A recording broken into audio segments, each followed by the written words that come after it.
Hey, my guys, welcome to episode 23 of the My Guys Magic podcast. My name's Joe. I'm here with Pete. Say what's up.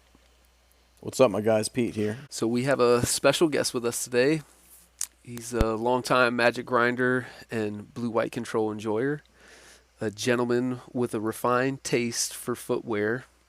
Please don't step on his vans. A guy who will buy you dinner and fight you when you try to pay him back. A generous man, to say the least.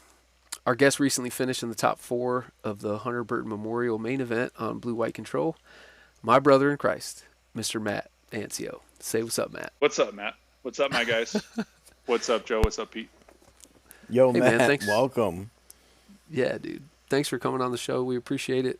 Congrats on the top 4 finish at Hunter Burton. Appreciate it. So, yeah, man, I guess we just want to start with you telling us a little bit about yourself and your origins in this Magic game we all love. Sure. Orange County, California, born and raised. So the greater Los Angeles region, as the LA boys like to say. I knew what Magic was starting in the late 90s when I would skip school and watch the Pro Tour and World Championship replays that they ran on ESPN2 a few times. I was just flicking through that and Jerry Springer and Mari, and that was way more interesting for me. So that's how we knew that life was going to be dedicated to these 2x3 square cardboard squares. I only knew what it was. I didn't really get into playing. I just was fascinated by it. It looked like what it was advertised as at the time, as like a modern day chess. It looked like that. The players looked like that. They wore suits or dress clothes. It was a different era, one that I, wish we would go back to a certain degree. But that's probably a different question later in the podcast.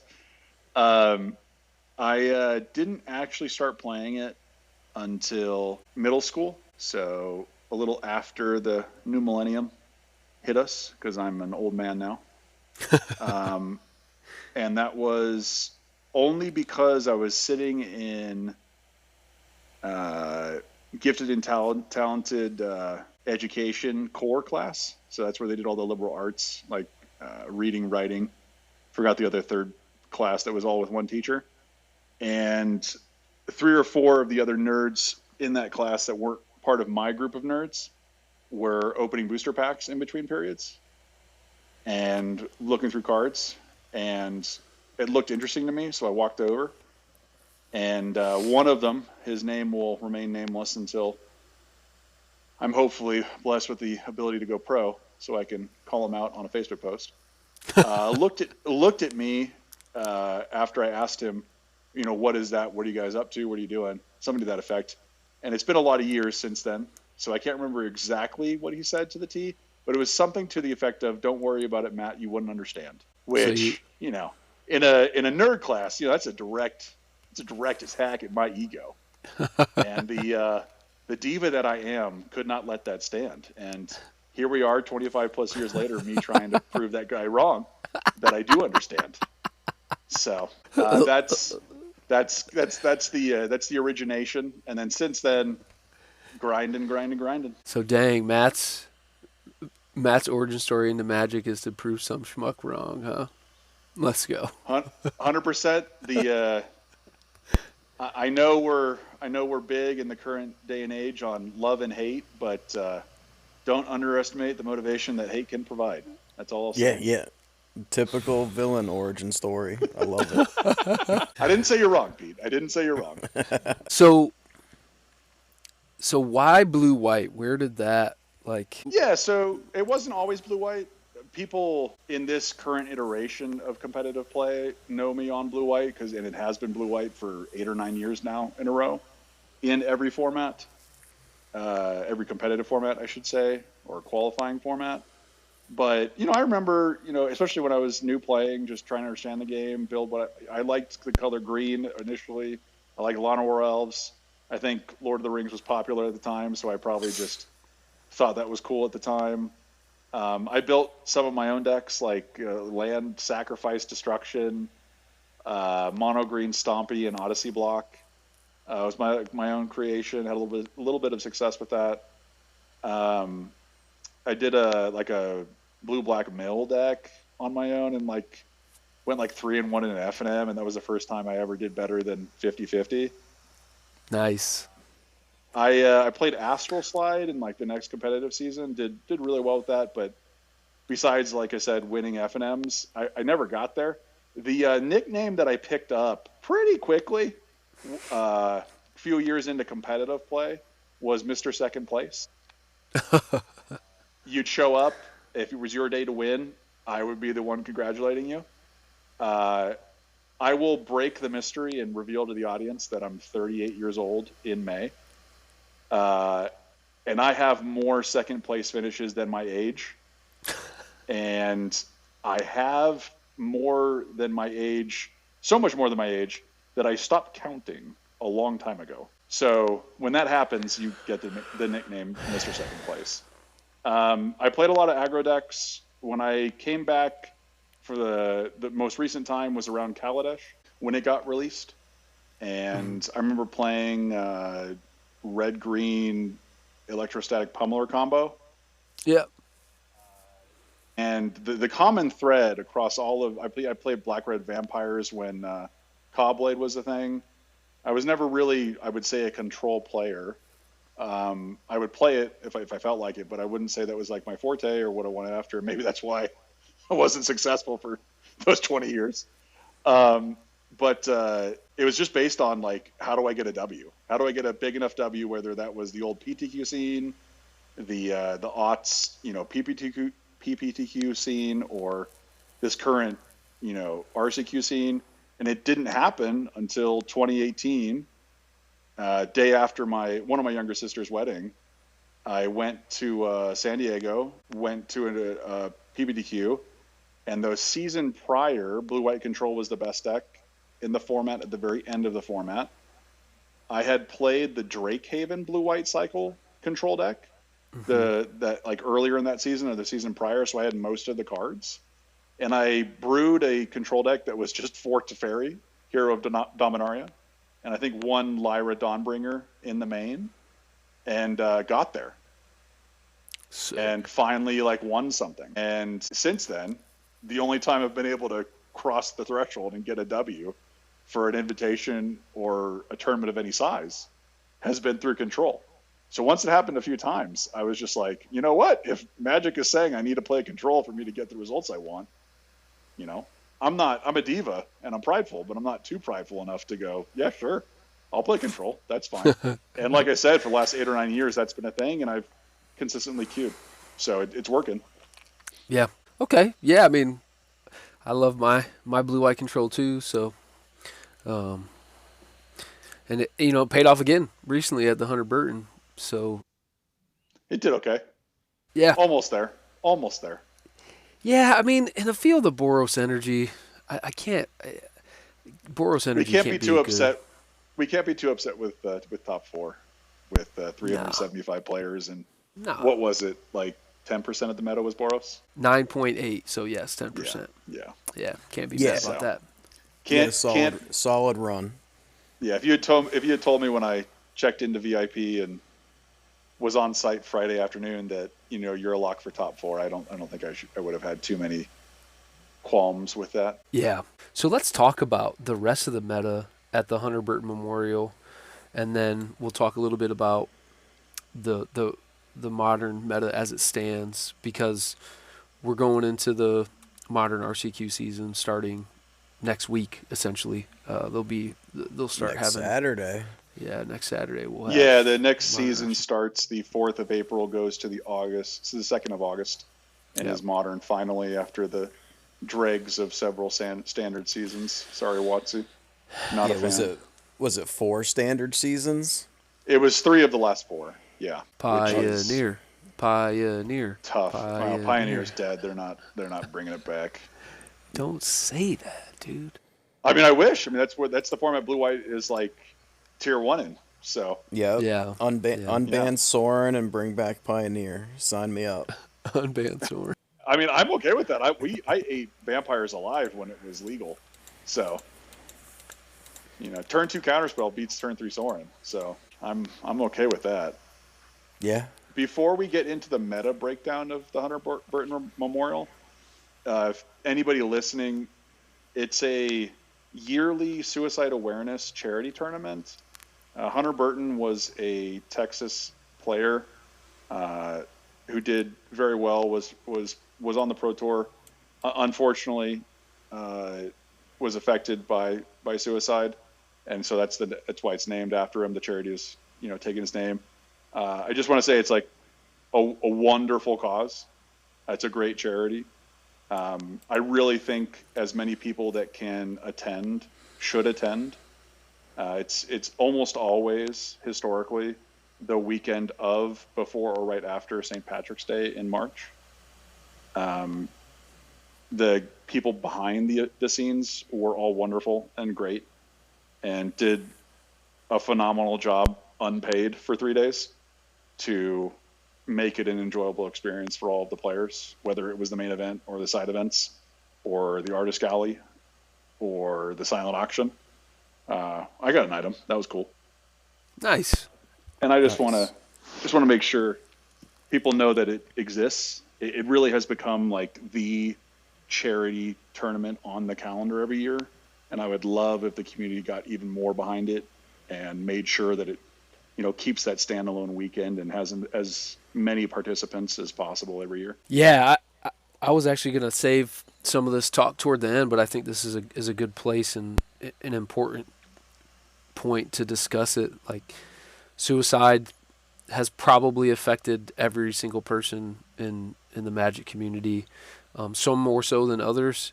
And if you're struggling with thoughts of suicide, please reach out to somebody for help. We are not the best at recognizing social cues as Magic players, but if you tell us, we will try to help you for sure. So Hundo percento. There's all kinds of hotlines. If you don't feel comfortable reaching out to somebody personal, dial 988. There's a million numbers that you can call. So just please try to get some help. I think we were all actually talking about how we've been personally affected by suicide before the show started. And that was the kind of emphasis on going. Ever Yeah. since the tournament was a thing and I was aware of it, I wanted to go to the event. For whatever reason, every year I was unable to attend. So this was actually the first time I was able to attend this event. And like I said, had a great time regardless of result. There was a VIP ticket available and I wanted to give as much money as possible that weekend to the charity. So I did that. The people who were in that area running it, for those that had paid for those tickets, did a great job. They were very, very helpful. The regular judging staff and other charity workers that were there running all the other booths and events were also great. So I really encourage people to go and to attend and to support the cause. Yeah, 100% agree. We were talking about it a little bit before too, about, I don't know, just like I feel like some bigger named individuals would, I don't know, just like take a couple minutes out of their day to like make a tweet about it or post about it, or just say, hey, I'm going to go. And I think that would do a lot for those kind of charity causes. And I know that there are other charity causes out there, but yeah, I think this is a good one. Definitely I feel solid like event. Yeah, I feel like this one, with its homegrown support and how it's naturally evolved into such a big tournament, is why I like to support it. Would like to see it continue to grow and be an important event on the calendar. Agreed. And as an old guy who needs his rest, sometimes you need a week off from rules lawyering and being told how could you miss something so obvious in front of you, et cetera, et cetera, et cetera, that most of us experience at RCs and events like that. And this one's more like chill and laid back. I didn't shuffle a single opponent's deck. I didn't cut a single opponent's deck. I let every take back that was asked for happen. it was very clear. I'm forgetting the gentleman's name that runs the charity that did the first 15, 20-minute speech about the charity's cause and what, kind of a rah-rah, this is why we're Right. here. Right. But, he mentioned, check your politics at the door. Let's do 3 days of one combined cause that everybody can get behind. And I couldn't have agreed more. And so I just wanted everybody to have as good of a time as possible. And it worked out. Love that. That's pretty awesome. I hope to make it out there. Yeah, me too. Yes.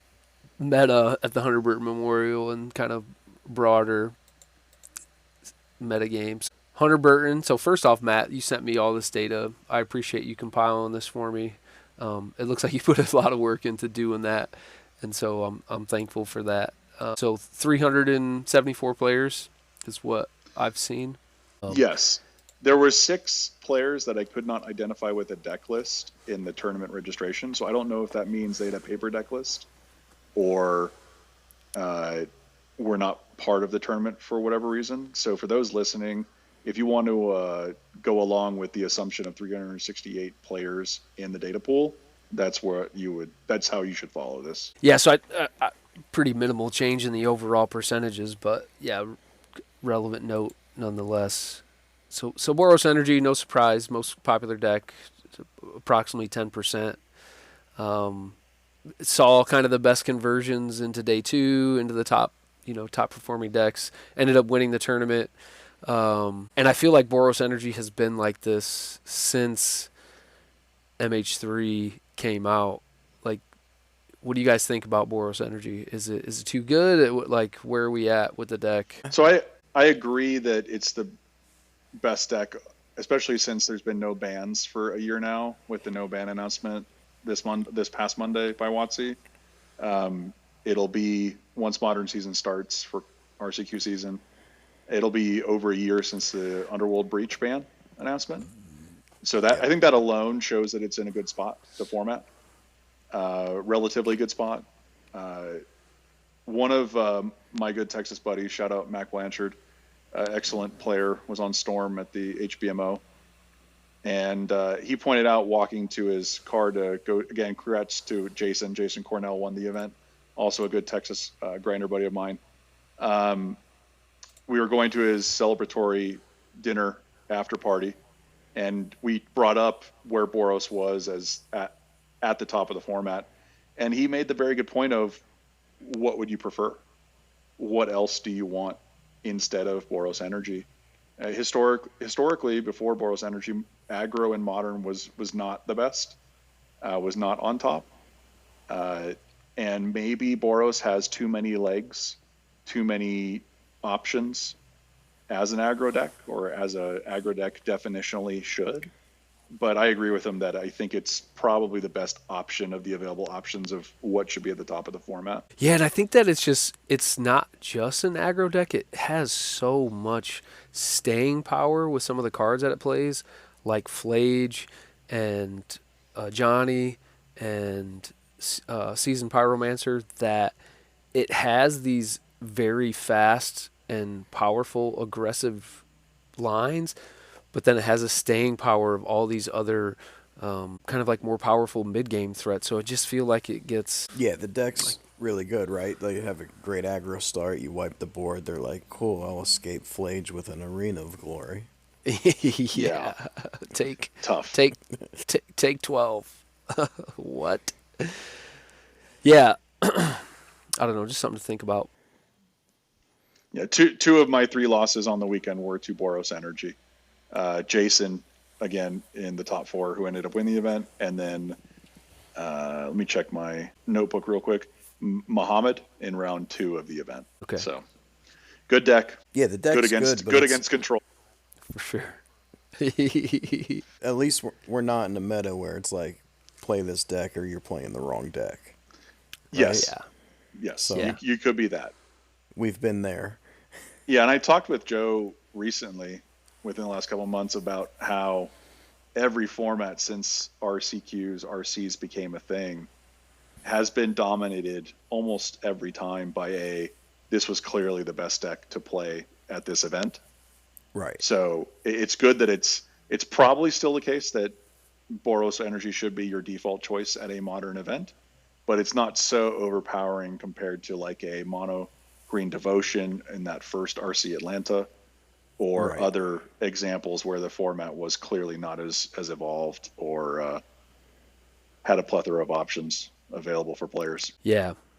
Yeah, and I think that, Breach was a pretty stark example that, modern format was pretty lopsided. But Breach, Nadu, yeah, Yep. there's a number of VV, and examples. Standard. Yeah. Yep. We've seen worse formats for sure. But That's for sure. yeah. And so then from 5 to 8%, Affinity, Gorios, Jeskai Blink, Storm, Prowess, Titan, and Etron. Anything jump off the table with those numbers for you guys? No, Jeskai Blink is, if you do rolling 30, 60, 90, 180, 365. You know, again, shout out Vinny Fino, Ivan Espinoza, Yeah. their Team Scrap Heap. They came up with that deck. To me, that's like the deck of the last year, the breakout deck, because of the Riddler, as we Right. now affectionately call that card. That is really the only card and deck that have really kind of bounced out in terms of performance and originality in this past year of the format. It is the number 2 deck in the format in terms of play rate. It was tied for 3rd, so a little lower than expected, whereas Affinity was a little higher. Good mix of combo and aggro and mana decks, which is where you really want to be in this day and age of Magic. Yeah, and I Yeah, guess the top 10 decks. That's pretty diverse right there. I yeah. like it. Yeah, I mean, the most popular deck's 10%, and then everything else is 8 or less. I guess Titan dropping down to the 7th spot is a little bit surprising to me, just because the last time I was paying attention to Modern was the Vegas RC in November, and Titan was the first or second most popular deck at that RC. So that's really the only thing that stands out to me, especially because people still continue to say that Titan is probably the best thing that you should be doing. But I guess, why do we think that Titan has kind of come down so much in its meta share? And then, and you see here, there were no Titan decks in day 2. So 370 players day 1, roughly. 53 players day 2, no Titan players. Why do we think that happened? And that percentage to the number of decks played, for those listening, was 20 Amulet Titan decks were played for that, what was it, 5.8% or 4.7, something like that. 5.4. Yeah. And so none of them you have made day the 2? none of them made day 2. Yeah, that's like It is a difficult deck to play. I don't think Yes. people. It's always like the default thing, but it really needs to be underscored and bolded. It's a difficult deck to play, and it does have a problem with the Simic Ritual deck that came out around that energy that we teamed up and played, Joe. yeah. Around Halloween of last year, a couple weeks after Vinny's RC win in Houston. It just straight folds to that deck.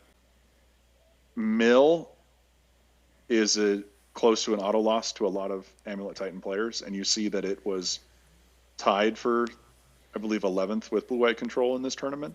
So maybe it got unlucky pairings, but it also does also struggles with aggro decks like Prowess, like Energy.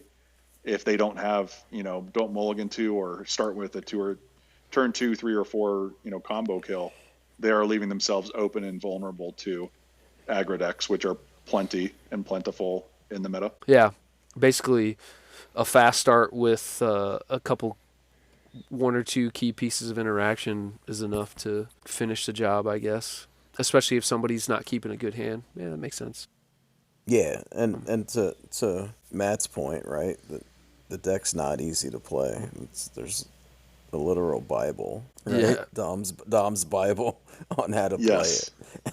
So if you don't put the work in, You just pick it up, even if you're a good player. Yeah, and it's like, and it's constantly evolving, right? Like every, first it was Urza Saga, and then it was Ice Hill Explorer, and then, you know what I mean? It's just like they're constantly picking up these tools to play in the deck, right? And then they had the bounce lands from Kamigawa, or not the bounce lands, the utility lands, Boseiju, Adawara. It's just, yeah, there's been so many things that have made the deck like more consistent or given it these other pieces of interaction. So yeah, and then I mean, I'm not going to list off all these other decks here, but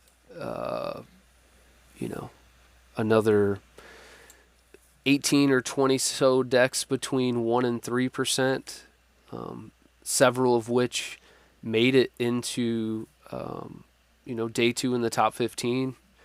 Everything from like Living End to Necro Dominance. So, and then even with as diverse as the format was, there was still 12% of the day 1 meta in the other category. And then there was actually one Hammer Time deck that made the top 15, which was in the other Correct. category of day 1. That is known Hammer Time expert Travis Brown.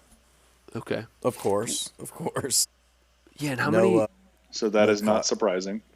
No Cosmogoyfs? Well, I didn't see the list. For those listening, of the 368 tally decks, I counted 66 unique archetypes. Yeah, how many Hammer Time were there? Let me see. I'm looking at your notes, Matt. Just him, maybe one other. My messy scribbled. No, it was just him. No, your handwriting's great. I already found it. It's just him. Yeah, so Hammer Time. I remember when Hammer Time was like a tier 1 deck in Modern. So yeah, well, in Travis's hands, shout out Travis Brown, probably the best Hammer Time player in the world. So it's definitely a tier 1 deck in his hands. So yeah, so now I just want to talk a little bit about like how the metagame developed in like the winners meta. So the Blink decks, whether it's Orzhov Blink, Esper Blink, Jeskai Blink, even Gorios a little bit. I don't know if you really want to call that a Blink deck. I mean, it's playing Ephemerate, but I think Gorios is like a weird mid-range deck with this combo that you're playing too. But all of those decks did really well. But Domain Zoo saw a huge increase in its meta share from day 1 to day 2. It almost tripled, from just over 3% to just over 9% from day 1 to day 2. It was a very good call for the tournament. And why is that? Is it does Zoo have a good like energy matchup, or is it just? I'm not versed enough on that matchup to say anything 100%. I do think it's a powerful enough and diverse enough deck to do good against a wide field. And it's not played enough that you're going to get dedicated hate usually. You might get splash hate for it. But it's a good deck. It's a powerful deck. It burst on the scene that, 2024 Denver RC that I think was its first, tournament that it was displayed at. And it's been a thing ever since. It's probably never been the best thing to do, but I think it's a respectful thing to do. I know I've struggled playing against it. I got the one win I needed against it on my win in round 12 in the main event. But it is, I think, very respectable, very good call. And I think if you're listening, I think one of the meta discussions that gets lost is it's okay to be a 51% deck, especially if you're 51% deck against a high percentage of the meta, compared to being a 51% deck, but you are 20% against 3 decks and 70% against the other 7, right? So one of the things about looking at statistics is that, 1, you can make it say whatever you want to if you're smart enough with your math, but 2, the way that you analyze a field can be broken down many different ways. Mm-hmm. Part of the reason I play blue-white is that it's traditionally a 47% deck, but you have very few like you have very few like 0 or 1090 or 0-100 matchups. Yeah, that makes a lot of sense. So let's. I think we can. I think we beat the meta discussion to death, but it's interesting to just kind of see how things have evolved and are going to continue to evolve going forward. Matt, do you Yeah, want to share anything? hold on. You convinced me. I'm gonna play Zoo. Leyline, turn 2 Draco. That's Good luck. fun. Good luck. Sorry about that. We had to take a quick break. Had some call of nature real quick. So, Matt, do you want to share anything about your tournament experience? Any rounds that stand out in your mind? No, so really, the tournament was defined by day one.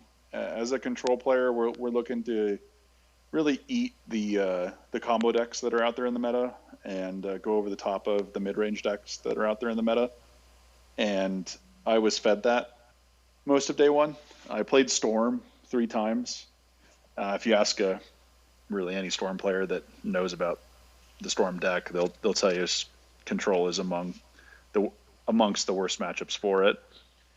I also, while control historically and definitely this meta struggles with aggro, I got a couple of affinity decks, and the card Wrath of the Skies is very good against that matchup, and helps turn the corner and have us be a favorite against that particular aggro deck. There was a Skin of the Teeth Escape from Prowess. That's again based off of meta percentages, a difficult matchup for blue-white control. I've had a pretty good luck, you could say, or maybe I play the matchup correctly or a little differently. It's helped, but historically I've been about 50-50, maybe even 55-45 against Prowess.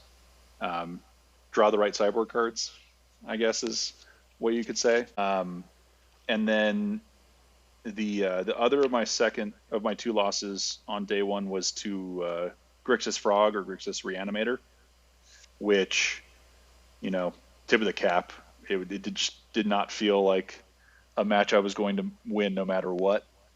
But that was day one.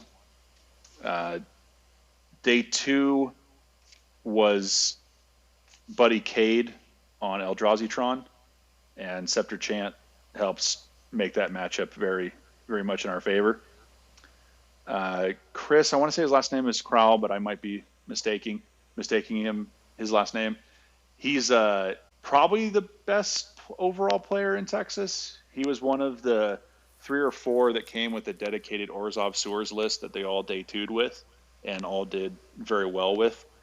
Managed to get by him, and then Neoform, and then that win and in that I mentioned against Domain Zoo.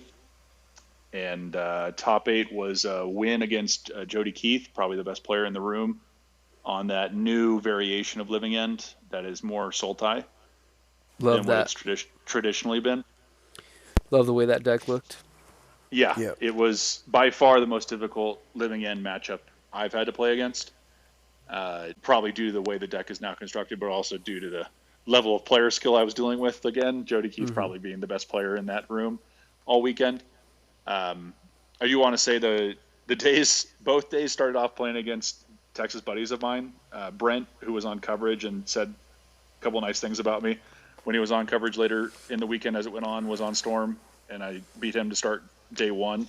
And then, like I said, Cade on Eldrazi-tron to start day 2. So that was a little quirk coincidence in the middle of this competitive tournament. I think it helped, like I said, set the right tone for how you wanted to approach both days with it being a charity tournament. So that helped.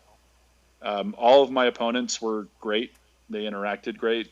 They were great to deal with. There was no real issue of, usually a competitive tournament like that where you can get kind of feisty if something is missed, if you want to do something after doing something else, et cetera, et cetera. Mm-hmm. Everyone was fine. There was a interaction with Jody where he had an active Ashiok, and I went to fetch because I'm terrible. Mm-hmm. And while I didn't search the deck or anything because he, let me know it couldn't be searched. He even offered to let me bring the land back if I wanted to, and I was like, nah, no, that's fine. You got to know what cards do. So, this is our top 8 match, right? Yeah. Again, even though it's a charity tournament, there is money and a Stanley Cup like trophy on the line. That trophy is one of the most gorgeous things I've seen for a Magic tournament. W. Nice. And he's got his cred, so to speak, and reputation to protect, and he was just as kind as anybody else I played against all weekend. So it was great interacting with him. Yeah, my understanding So of Keith, he's always been a pretty respectful and stand-up guy when it comes to the game and like tournament rules. It was my first interaction with him, and it went well. Yeah. Yeah, and I think, like you said, mine's gone now, so he would have the edge if in that realm, if we were sat down against each other again. But like you said earlier about, quote unquote bigger names like Jody Keith or those Pro Tour names, I would love to also see at an event like this to help the cause. It turns out good Magic players are good at Magic. Who would have thought? Yeah, indeed. Yeah, he's great. Okay, so Matt, when it comes to picking your 75 for blue-white, so because it's so reactive, like what's your process for choosing your final 75? Obviously, I think probably 68 of the cards or at least 65 of the blue-white cards are pretty set in stone, maybe. But that's one of the things about blue-white and control decks in general is you're trying to tailor your deck to a specific meta to try to interact with people kind of like up the curve and then win in the late game with some sort of, this, in this case, it's Narset Days Undoing generally is what puts people away. So what goes into your process and do you have any specific thoughts on this meta or the meta going forward with blue-white control? Yeah, so I think blue-white is in a very good, historically speaking, spot in the current meta with no bans, like I said, and with really the only like super impact card being Quantum Riddler over the fall. We've been able to really hone in on the list where, like you said, it usually is, you're over 5 to 10 cards in the main deck, you're over 3 to 5 in the sideboard. I would say right now, I know since RC Vegas, I've only changed out in the 4 tournaments I've played in Modern since then. I've only changed out 2 or 3 cards in each build each time over those 4 tournaments, which span, 5 months, which is kind of unheard of. So when you have a focused metagame and you have a known parameters as a control player that you can operate under, all I'm really looking for is what decks have done well in the last month or so before a tournament I'm preparing for, maybe a little bit longer, depending on what, set rotation, stuff like that, and just averaging out those number of decks. Now, to those control players listening, there are various builds out there.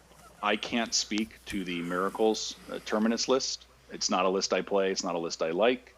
It has done well in a few tournaments.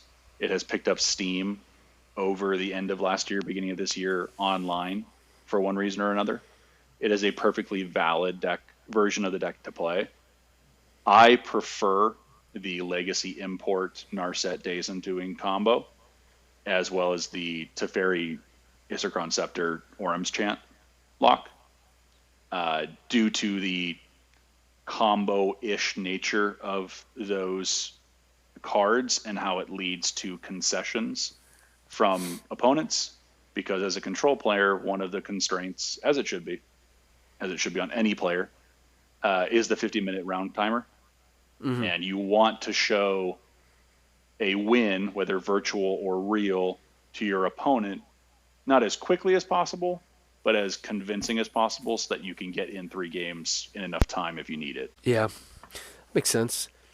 Yeah, and I think I kind of wanted to bring that up specifically because when it comes to assessing the metagame, it's not always perfect, right? And I think especially in a metagame, in a format as diverse as Modern, right? The most popular deck is 10 to 15%, and then there's basically everything in between that's 3 to 8%. You could play any of 15, 20 decks when you go to a modern tournament, and there's only a handful of decks that you can guarantee you'll play. So it can be a little bit challenging to pick all of your cards in that regard. But I guess I just wanted to discuss, what some of that decision making and looks like, some of that trade space looks like when it comes to trying to identify what your cards are. And so what do you think on blue-white control, what do you think are the best cards against Boros Energy? Is it Wrath of the Sky? Is it Celestial Purge? Combination of both? Usually what it is against Boros is you'll have a quick Narset Daze that they haven't overloaded the board already to get through with their small creatures. Or in game one especially, the best way to steal games is the Teferi Scepter Chant lock, because they do not have any main deck artifact destruction. So because they run Thraben's charms, which only hit enchantments. Okay. So that is usually how you steal or get game one. And then you kind of hope game 2 or 3 you can get a stalled out board state where you can just control through, enough solitudes, enough pointed destruction like March of Otherworldly Light or Prismatic Ending. Or, like you said, the sweepers like Wrath of the Skies and Supreme Verdict. It's more of an overwhelm, draw out plan for game 2 and 3. And game 1, you just want to get lucky and steal it. Now, if there's anyone who has a more successful approach against Boros, welcome their input. Yeah. It's something that's unique about control is that you can't have all the reps against all the decks all the time. So like I said earlier, maybe I'm a little bit better lucky or play-wise against prowess than the average blue-white player. I do think I'm probably a little bit less than the 60-40 split that statistically shows between Boros Energy and blue-white. So maybe I'm, a combination of sideboarding incorrectly, playing the matchup incorrectly, getting unlucky, et cetera, whereas another control player might have a better outlook on it. And that was one of the unique things about the control community, is that you can usually reach out and have some feedback in the main Discord for whatever variation of control you play on how to approach certain matchups from somebody who might have a better history against it than you do. Yeah, and I think that is a really good point. Even with Standard, as diverse as it is, right? Like I went into the Milwaukee RC and didn't have reps against some of the decks that were representing a smaller percentage of the field, and I ended up playing some of those decks like Blue White Tempo and Is It Prowess before it saw its breakout following that RC, and also Mono Red. Right, we knew that those were decks that were played, but they were small in general, and not having reps against those decks, I think, not only did it punish my play patterns because I wasn't as refined on maybe how to sideboard, how to mulligan, how to approach the matchup from a holistic standpoint, but it also, my main deck was not as tuned to consider those decks, and so because you've been playing blue-white control so long, you've had an opportunity to refine those approaches over many reps of just playing the deck for so long in Modern. And I think that is, we talk about people getting their 10,000 hours, and I know that maybe that's an extreme case, but whether that's on, whether that's Yogg or whatever. So the other unique approach to blue-white, and I would encourage other blue-white players out there to take, yes, the goal should be to win the tournament at your local level. You should be able to craft the 75 for your, 10 to 20 other grinders to get the invite you want. But as tournaments get larger, like I said earlier, 66 unique archetypes among the 368 deck lists at this specific tournament. But in general, a healthy format is a thread the needle to win a large tournament for control. And it should be. In formats where control is dominant and is winning multiple major tournaments, it's often not a great format. So when I'm looking at major tournaments, I'm going, what gets me to day 2? What gets me to a cash or re-invite or Pro Tour invite on day 2?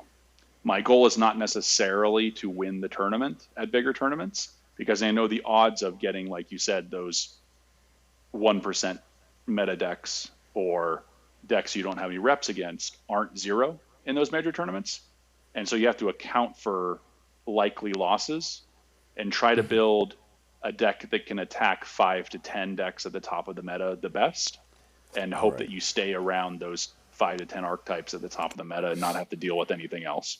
So if you're on Control, my personal opinion is win your local, get your invite, or do well at your FNM. But as you get to spotlights and RCs and even Pro Tours, you're looking for, what, like I said, a 6-3, a 7-2 day, and what can, maybe win a league or go 4-0, 4-0-1, 4-1 the next day. So you're trying to play the percentages correctly, and that's what makes, like you said, deck building so hard. But also part of the fun of playing the archetype. Yeah, Control is definitely a dance, right? 100%. Yeah. That is one way to describe it. That or madness, Pete. That or madness. I mean, the two of you, I don't know. I'm just sitting here listening. I used to play Control. No thanks. It's not for everybody, and it shouldn't be for everybody. So we need aggro and combo and ramp players. I'm not. Everybody is. Well, here's the thing. There's been kind of a pushback in the last 10-ish years or so about how difficult it is to play Control, where it's more like, kill their threats or counter their threats and then go over the top. I will fight back a little bit and say it's often more complicated than that, but they also are generally correct. PVDDR famously rated on a 1 to 10 scale, how difficult it is to play certain styles of decks, and he had Control at a 5 out of 10. And I think that's generally fair. Again, I think it's a little bit biased because PVDDR is, again, one of the best players in the history of the game, and everything to him is probably like a 5 to be able to play well. Yes. Across archetypes. But it's not hardened skills. It's not Phoenix. It's not Doomsday and Legacy, right? So it's not like it's, a lot of Control players like to get off on the fact that they think they're the highest IQ genius in the room. But in a room full of high IQ geniuses, you just try to do the dance properly, like you said, Pete. Yeah, it's not more in being smart enough to play the deck, but like you guys were already talking about, it's knowing the meta, what to prepare for, having tools against the top 5 to 10 decks in the meta. I mean, we're playing the most difficult game in the world ever created, right? Absolutely. Even with an aggro deck, if I don't sequence things right, I'm not going to win, right? Yep. I mean, just watch the way. Again, I didn't put up much of a fight, but if you replay on Twitch the match between, I think it was only the second game that they showed, but watch the way Jason played Boros against me. Just flawless. Just absolutely beautiful, great play. And it's an aggro deck. Yes, it has some, mid-range legs, but there was nothing easy about the way he dominated that match. Nothing. I think game 2 double pyro was pretty bad for you, and I think you mulliganed. I agree. Even 2 weeks later, I agree. So, Pete, I think we know what Matt would play going into the modern meta. What would you play? Oh, I'm probably leaning Jeskai Blink. Yeah, pretty good. Yeah, I was gonna just try and jam Hollow One, but I got two 4-1 leagues with Hollow One. The deck's great, but I think I'm like 0% against Jeskai Blink, and if that's the second most played deck in the format, I shouldn't be playing Hollow One, so I'll play Jeskai Blink instead. Yeah. I'm going to try and get some reps in. Small sample size, but, Yeah. I'm going to try to get some reps in with this, like, Sewer Cam combo deck. Maybe try and play some more Affinity. I've got that built, but probably one of those 2 decks. And then, have Azorius Control around as well. I mean, I certainly don't have the expertise with the deck that Matt has, but I feel like I've played a lot of blue white control over time, and I feel comfortable enough to pick it up and play it. So, and I have the cards for it, so it's definitely going to be like one of those three that I'll be leaning towards and toying around with in the modern season. But honestly, I'm going to be. It probably won't be until after DC and Cincinnati that I really start thinking about modern. I'll come play every once in a while with the FNM for not FNM, but for Monday Night Modern. But we'll see. So I wanted to talk about this Emeritus of Ideation spoiler for Strixhaven and what we think about that before we wrap up today. Was that So there, one more time with how you pronounce that first word? Emeritus, Were we sure it isn't emeritus? Emeritus. Okay, Just there. pulling your leg, Joe. It's late. Joe, It's late on the East Coast. Emeritus. Yeah. Joe pronounced it two different ways, a different way each time. Emeritus, emeritus, Look, Ohio Public School emeritus. Education. He's doing great. Hold on, dude. Hold on. Did you say I'm an Emeritus? engineer. Okay, word Wow, Pete, he got pronunciation defensive real quick there. is terrible. So, looking, you said before we started that there was going to be a time where you guys were going to gang up on me and try to bully me.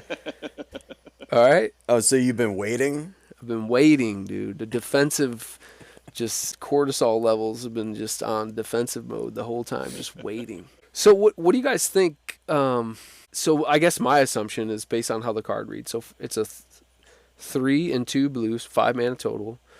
Creature, human, wizard, 5/5. It has flying, ward 2, and then this creature enters prepared. Whenever this creature attacks, you may exile 8 cards from your graveyard. If you do, this creature becomes prepared. And then it has, kind of in its text box, Ancestral Recall. 1 blue, instant, target player draws 3 cards. So do we think that there's this, that if creatures are marked as prepared, you can cast this spell that's like stapled to their text box? Is that the assumption? Like, because the card just says Ancestral Recall. It doesn't say it's an adventure. It displays like a reverse adventure. Yeah, like you have to Right, play the so creature first. I'm not 100% convinced the card is real. Okay, fair. If it is, I do want to give WotC credit for the first time in 20 years. That would mean they're opening themselves up to what they have long said publicly are potential legal issues with reprinting anything on the reserved list that they made in the mid-90s. Even as a separate or fused card with a new design, Ancestral Recall, Alpha card, Power 9, busted. Also on the reserve list. And the hesitancy publicly from WotC has always been, we don't want to get in any legal trouble for going back on a promise we made publicly. And it would be very interesting to see that play out if it, in fact, is a real card. So what do you Yeah. think, Pete? Is this a real I'm card? not sure. Well, I get it was opened live on stream, apparently, on a Whatnot stream. These were opened in Teenage Mutant Ninja Turtle packs. There was multiple Strixhaven cards in these packs. Is the story? I don't know.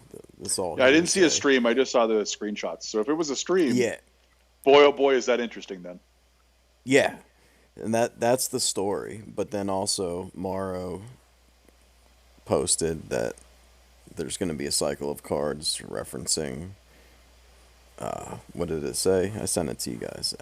Some cards from Alpha. So with him saying that and then seeing this, like at first I didn't think it was real either, but after reading what Morrow said, it's probably real. But I mean, we don't know until we know what prepared means, right? We can all Sure. make assumptions and try and speculate on what prepared means and what this card even does. But I mean, at its face value, what I can see is Ancestral Recall on turn 6. It's not bad. Yeah, we'll Sounds see. pretty good. I mean, like maybe Right? you could. Decent control finisher and standard, right? 5 mana ward 2, turn 6, ancestral recall. I got a 5/5 flyer still. Yeah, deal with Assuming. that. Yeah. Yeah, I don't We'll hate see. it. We'll see how it plays out. Yeah, I think we find out next week what prepared means. So we'll see. Spoiler season starts on the 30th, if I remember correctly. Next Wednesday, right? Yeah, so Is that that would. is that yeah. So Oh, the next. Wednesday's the 1st of April. Oh, April next Fool's. Tuesday. Yeah, so next Tuesday. Yeah. On their stream? Yeah. Yeah. So I agree. We'll find out more next week. Yeah. Well, it'll answer a few questions out there in the public for sure. Yeah, I'm waiting to see the artifact creature with a little Black Lotus text box. Oof. That'll be Yeah, something if they actually do that. So what do we think it'll be? Ritual Bolt, Recall, Regrowth? I mean, are we gonna say healing salve for white? Is that really what we're gonna do? I know most white players will be pretty upset about that. Well, what about swords? Is that from? Yeah, We already have that. We already have do that. that. What do you mean we have do? that? Solitude. No, but you don't have one Oh, mana. Oh, yeah. You're right. Yeah. Yeah, it'll Okay. be interesting. I know. Healing Salve. Yeah, I mean, boy oh boy, if they do white dirty like that, it's gonna be unfortunate. Yeah. I mean, they historically do that, right? Yeah, they do. Jerks. So, it's Well, an guys. interesting time with all of the sets and the way that they're releasing them and expecting us to be on top of it at all times as well. Yeah, it's I can't believe pre-releases in 2 weeks, 3 weeks, something crazy. So nuts. I haven't been. What were the last two sets? Turtles, and then what was before Turtles?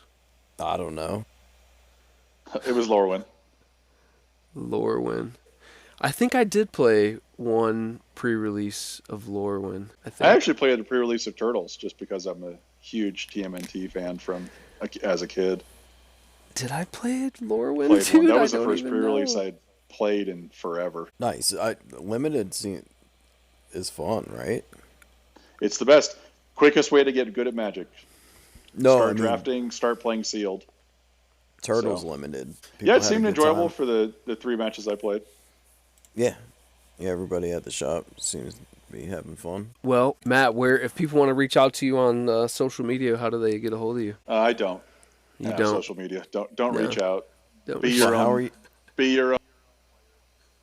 Yeah, but how are people gonna find you to give you advice on how to beat Boros Energy? Oh, just say it in the Discord, and my anonymous username will read it. Perfect. And I would appreciate any input into how to beat Boros Energy, because man, oh man, is that a struggle for me.